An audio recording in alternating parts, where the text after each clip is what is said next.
intends to offer an accessible account of the military history of German-speaking Europe across the last 5 centuries within the wider story of developments in warfare, including on sea and in the air.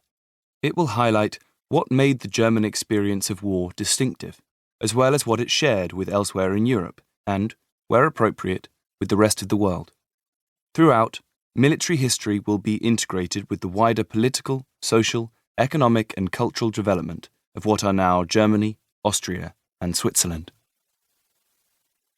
A unique way of war. German military history is hugely popular, and there is no shortage of books on Germany's wars, campaigns, generals, weapons and militarism. Most of these works relate only to the period 1914 to 45, with the preceding 50 years of Imperial Germany coming a poor second. If treated at all, the period before the 1860s is usually reduced to the character of an introduction to the rise of Prussia, rather than an integral part of a much longer story. Most books are specialist studies and are often highly technical, especially those covering weaponry, uniforms and tactics. Many succeed superbly on their own terms, but a considerable number recycle well-worn interpretations and, often inaccurate, factual detail. The preoccupation with the era of the 2 world wars has stunted debate and frozen German military history within an anachronistic and teleological framework originating in the later 19th century and crystallizing in the aftermath of 1945. This approach projects a myth of a specifically German way of war, supposedly predetermined by that country's geopolitical situation in the heart of Europe, which left it surrounded by hostile neighbors. Germans, it is widely believed, were somehow naturally predisposed to aggressive wars from fear of encirclement and from a desire to expand their living space. This, in turn, supposedly fostered a uniquely authoritarian form of politics, because only a power state could mobilize the resources necessary to develop and maintain the required first strike capacity.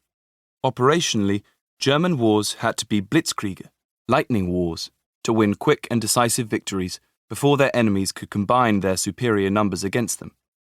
German armed forces allegedly strove for technical proficiency and technological superiority to gain a comparative advantage over their more numerous foes.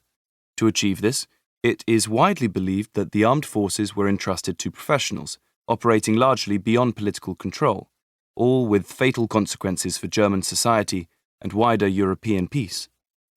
This interpretation has become an almost unshakable orthodoxy, not least because German military institutions, like the General Staff, were widely emulated models from the 1870s.